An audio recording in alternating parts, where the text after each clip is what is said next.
I have just got back from, let's make sure that's the right way around, so I don't look at our knob, Polska. Unbelievable trip to see. If you've read the media reports in the UK, I'm wearing a hat because it's freezing cold, and if I take it off, I've got pure shit hair. So anyway, I went to Poland. It's their Independence Day. If you read the British media reports, you'll read that 60,000 Nazis marched. Unbelievable. I was on that march. It's not 60,000 Nazis.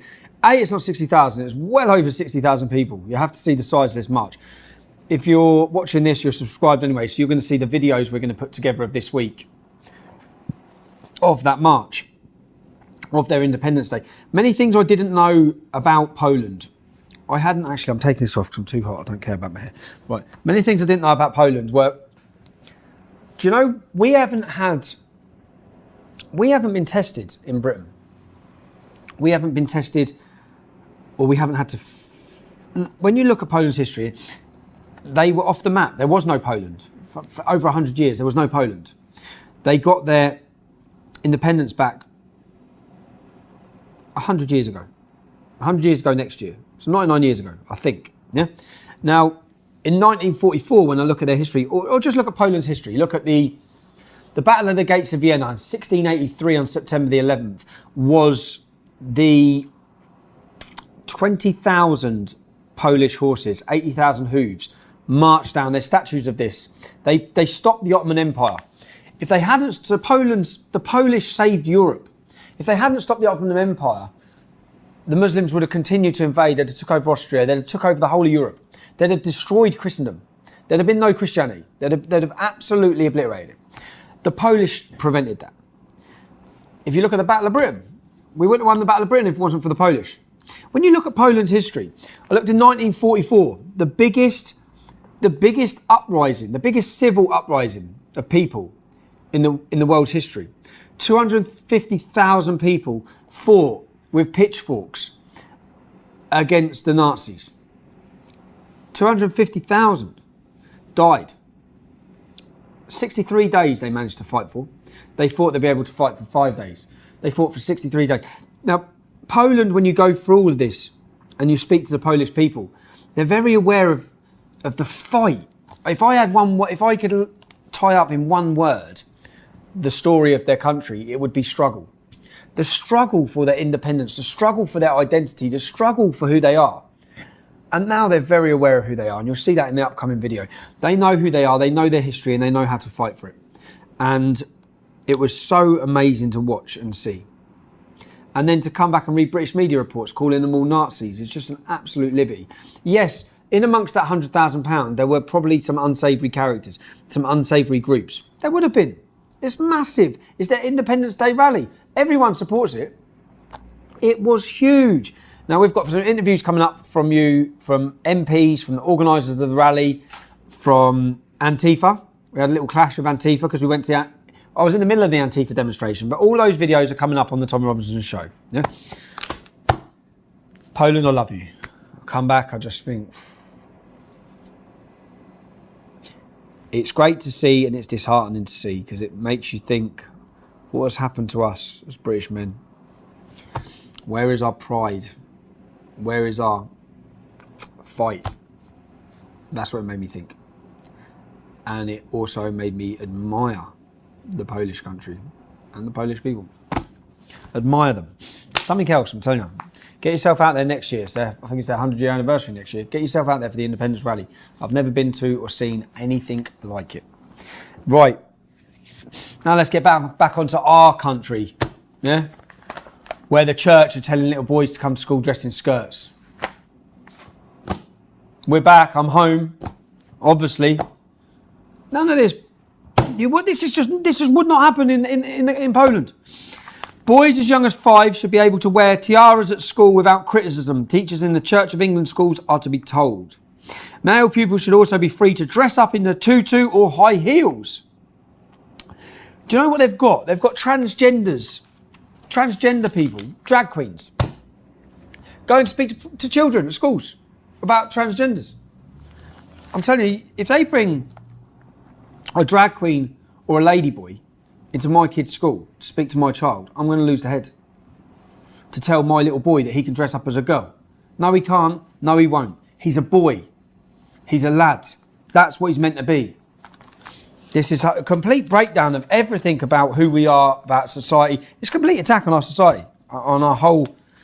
It's just, and as I said, every time I read these papers, you can't get through a paper without reading about trans or he or z or whatever they call it, man.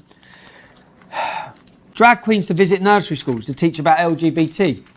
You better not bring a drag queen into my kid's school, I'm telling you that. And I hope every other parent feels the same. Drag queens are being brought into taxpayer-funded nursery schools to teach children about sexual diversity. In nursery schools? Are you taking the piss? Are you talking about anything? Like the Drag Queen Storytime organisation based in Bristol was formed to teach children about LGBT tolerance. Nursery bosses say the sessions will help children to see people who defy rigid gender restrictions. What, boys and girls? Who grow up to combat hate crime. They want to target 2 and 3-year-olds. They want to brainwash 2 and 3-year-olds. I'm glad all my children are older than 2 and 3. 7 London early. Unbelievable. You want to bring ladyboys in to speak to 2 and 3-year-olds. Right, I said last week with the talk about the EU, tell them to do one. Tell them to piss off. They're bullying you. They're bullying us.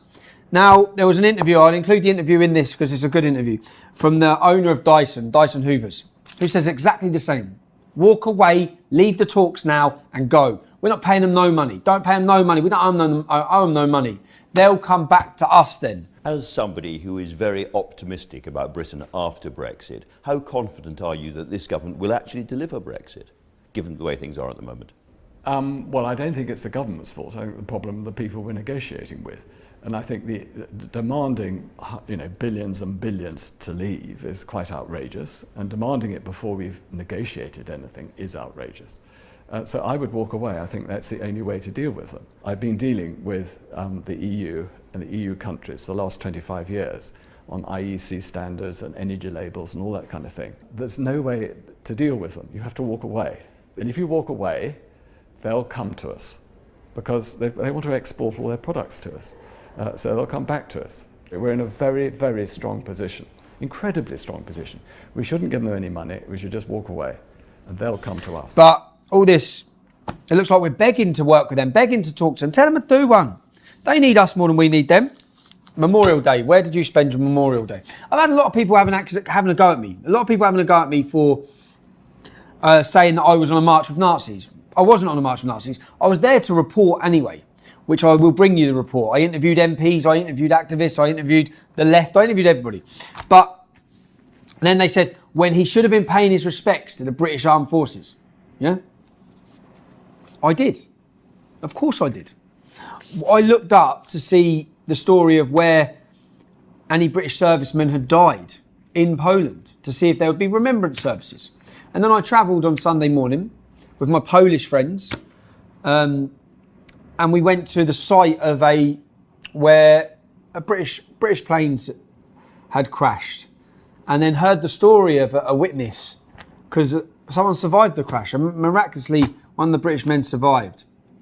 And yeah, that's where I paid my respects. And do you know what? It actually, I'm seeing here about the Queen had a tear in her eyes.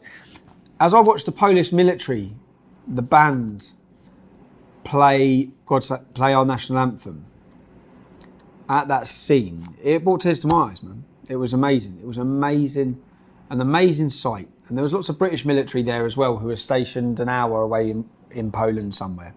So they had come to pay their respects at the same site. And yeah, it was brilliant.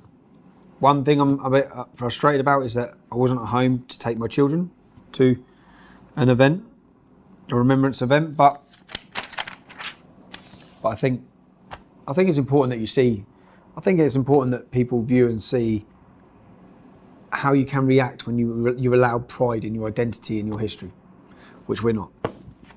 And you know, Polish people, I met many Polish people who would say to me, who lived in England, they're all going home. You know, all the Poles are going home now. Loads of them are going home. They're going back to their own country. and because they have pride in their own country. And what they said is your elder generation, the British elder generation, they highly respect. This is what they said when they come to the country. Your new generation are lost. They're lost. They're right. I looked at them and thought, well, you're bang on the money. They're lost because they don't know who they are. They're not allowed to celebrate who they are. We have all this bullshit going on. All these diversity laws, all these attacks. Facing the sack, teacher who accidentally called transgender boy a girl.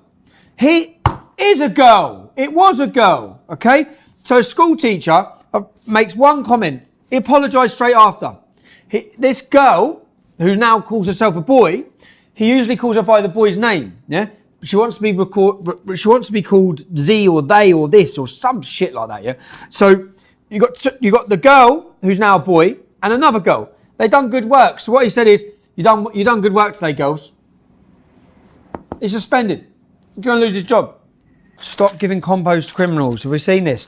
A Somalian criminal scumbag who was held in jail longer than he should have been has been awarded £80,000 compensation. The migrant who's been committing crimes in Britain for 21 years. He cannot get deported. Syrian refugee who assaults 6 women gets just 16 months in jail. What is wrong with our country?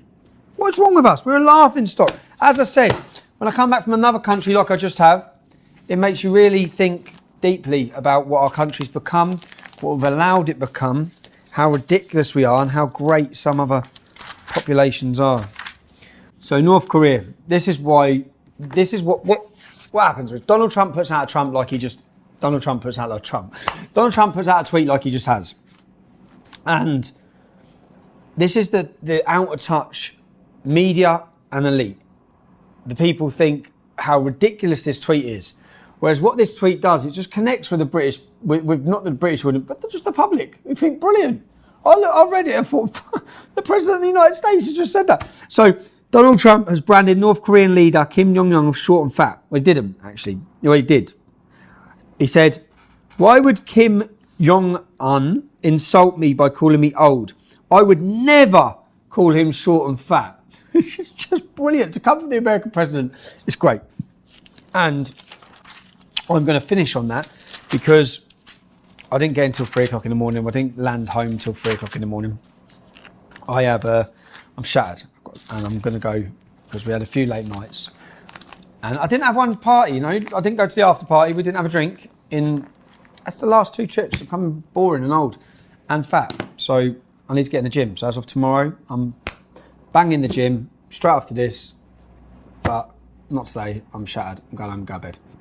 Thank you. And wait for the show, Matt. Wait for the show about Poland. So good. I can't wait to see the videos. So good. Thank you.